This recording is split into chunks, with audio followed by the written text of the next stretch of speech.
Welcome back to the How to Podcast series. Looking today at the limitations of having an explicit podcast. What this means, what it can do, and what the impact that can happen to your show and to your future, to the future of your show, if you decide to go with an explicit podcast here on the How to Podcast series. Are you ready? Here we go. So you're creating your podcast, you're deciding, what your podcast is going to be about. You figured out your why, you figured out your audience, and you want to have an explicit podcast. What does this actually mean?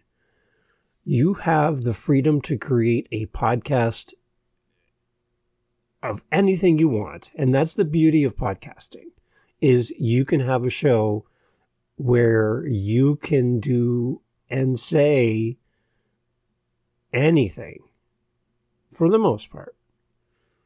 If you incite hate or you cause damage with the words you say, or you instruct people to do something wrong, your hosting site might step in.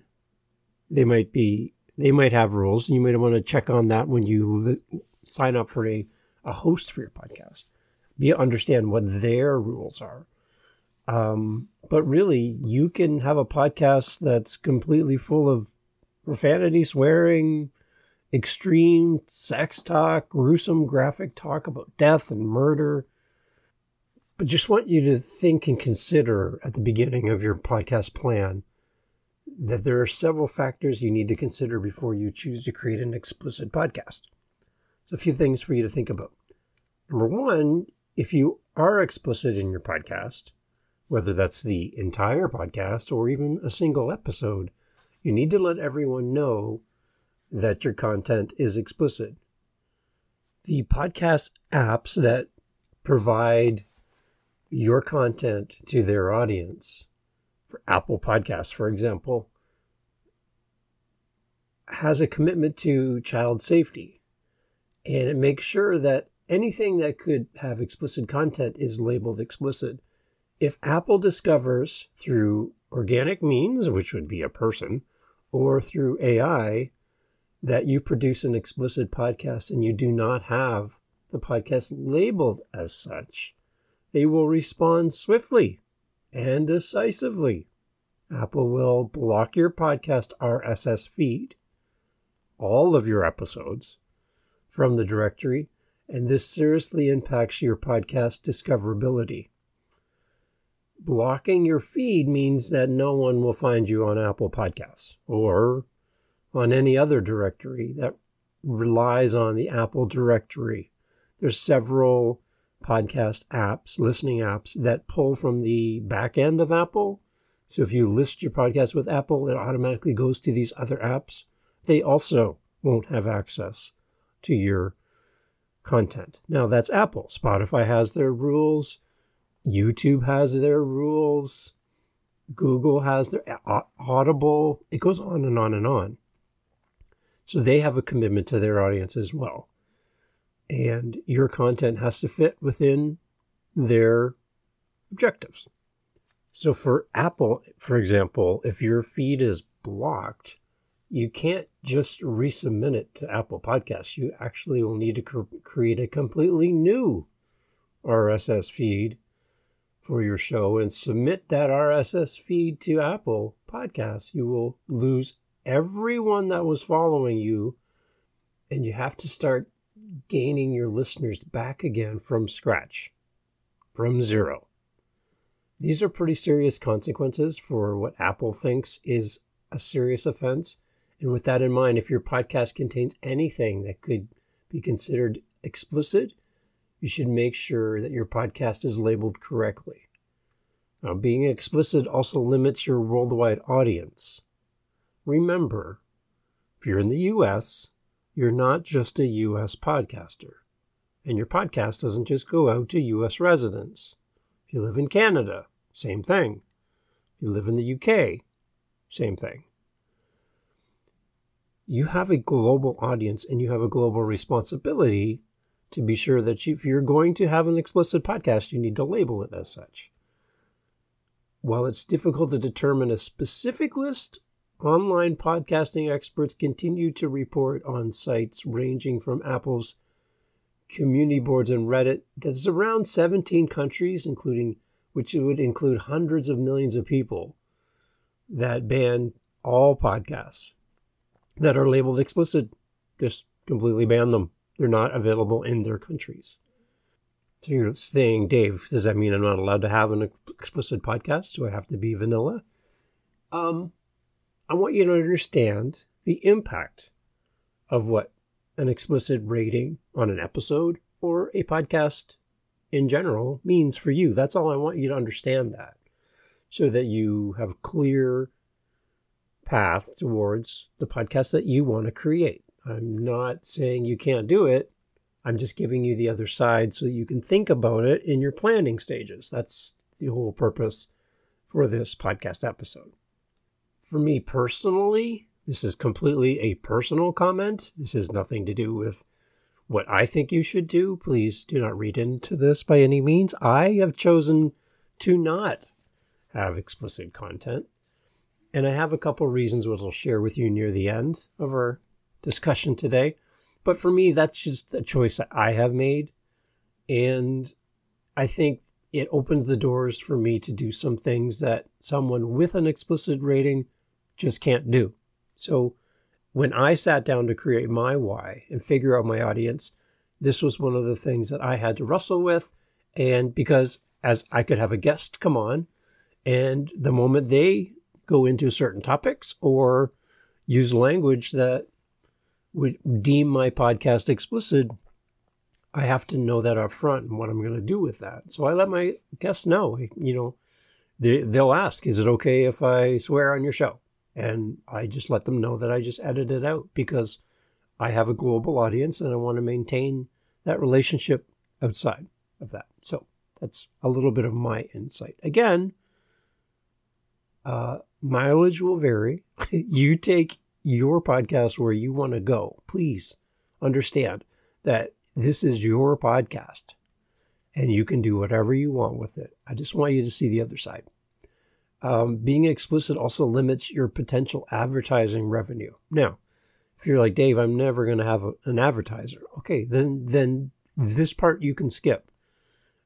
But I want you to understand that there are tools out there that are actually sifting through podcasts, through content, through episodes, to come up with what would be termed a safe podcast, content-wise, for advertising sponsors.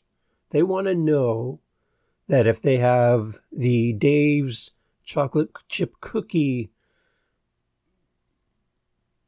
products, that if I go on the How to Podcast show, they want to make sure that they can advertise on this podcast and feel safe that their brand is also safe because they are tied to the content of my show by endorsing the show as it appears to a listener, that they endorse this podcast by advertising here. And they may never listen to my show personally, but they rely on my podcast being a fit for their brand. You can read into that as much as you wish, but that is something that corporations are concerned about when they're looking to spend advertising dollars. So when you're building your podcast out and you want these big sponsors, you have to understand that not every sponsor might go along with an explicit rating, which will limit the amount of potential advertisements that you could have and sponsors you could have in the future. Keep that in mind, please. That's just, I want you to understand that. Explicit podcasts make up a very tiny percentage of most of the popular shows on our podcast listening apps. There's a study that said in the top 100 podcasts, odds are there's around 15 explicit podcasts in the top 100. And this was a current survey that was just done recently. So from my perspective, the question to you is, do you want to model your podcast, your new show, after the 85% of podcasts that don't have an explicit rating? Or do you want to model your podcast around the 15% that do have an explicit rating? Again, there's no judgment here. I just want you to understand, and I want you to make a educated decision on what you want to do with your show. So keep these things in mind. And the one thing I would also put out there for everyone to consider is YouTube's foray into podcasting. As I put my air quotes in the air, you can have your podcast on YouTube, and YouTube is looking for podcasts that they can monetize. And if you look at a YouTube channel, a traditional YouTube video channel, they have certain rules around content and who it can be marketed to, and they're very good at identifying anyone that steps outside of the lines of the rules to be on YouTube. And remember that YouTube owns YouTube. So YouTube can do whatever YouTube wants, from kicking you out for using someone else's content or music or whatever that is, for the content of what you're talking about. Again, YouTube holds all the cards here. You are using a free service, free for you to use, as far as uploading and having content on YouTube. But YouTube is also free to do whatever they want with your content, as far as approving or denying or doing a certain number of things to you or to your content. Just keep that in mind. So here's my recommendation. Again, I'm going to go back to, we're all adults here.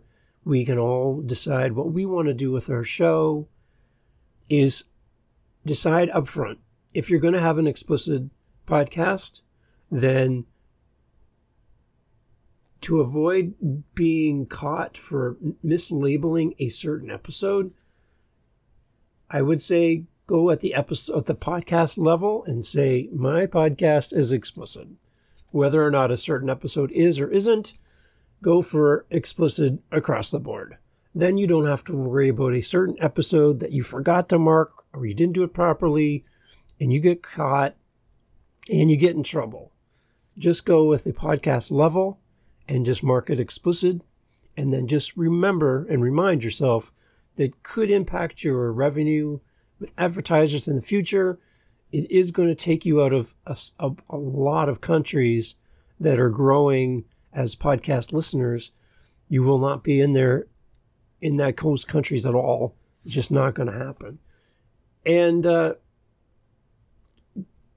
just, again, make sure that you go with the podcast level rating for your show. That's going to save you a lot of troubles in the future. Again, if you forget and you do something incorrectly, you're covered because your podcast is already marked at that level. So if you need help with any of this information, if you want to bounce some questions off of me as far as how I can help you to get your podcast set up correctly so that you don't get into trouble with something like this, the biggest thing I would like to encourage everyone to think about is that we, as podcast hosts, need to censor ourselves, or the market is going to censor you on your behalf. So I would encourage you as a podcast host to put in some time and effort to figure out, what do I want? Who do I want to reach? How much freedom do I want in my show?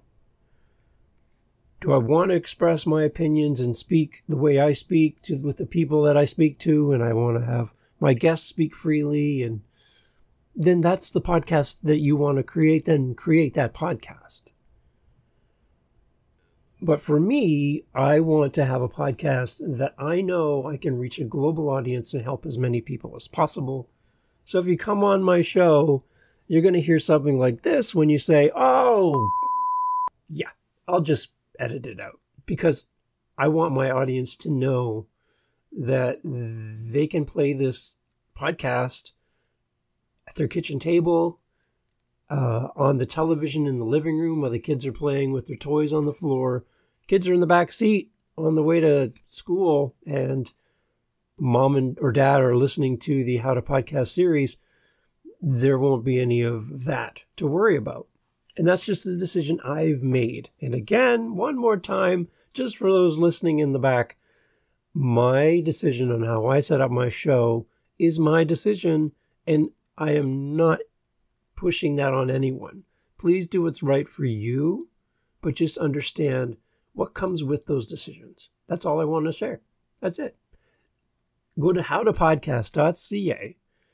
I would love to help you over there. We're continuing to update the podcast website. We've added a list of tools for free things that you can use to create your podcast, because money's a little tight right now. Go there and you can find some great free links of stuff that I use to build my podcast.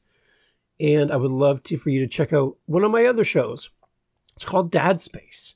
It's a podcast for dads by dads.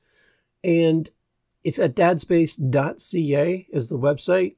And exciting news, if you haven't heard yet, at the time of recording this, it's July 16th, 12:30 p.m.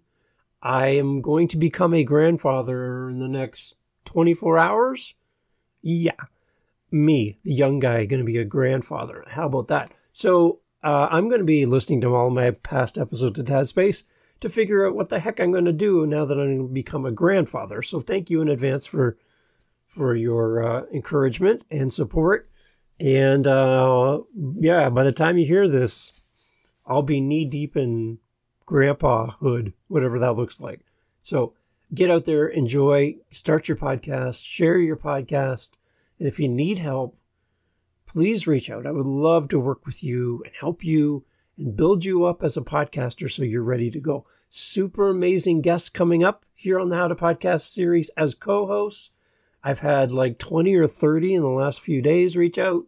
So we got a busy calendar coming up of episodes. Amazing results, lots of great listeners coming to the show. I appreciate every one of you, and I'd love to hear from you. howtopodcast.ca. Hit the little mic. Let me know what you're thinking. And again, we want to know if you had one call to action, one CTA you could do at the end of your podcast, what would it be and why? howtopodcast.ca. Hit the mic. Tell me the name of your podcast and answer that question. I have one call to action, and this is what I would do, and this is the reason why. Let me know, and we'll put your recording here on the podcast. Thanks for listening. Take care. Get out there and podcast.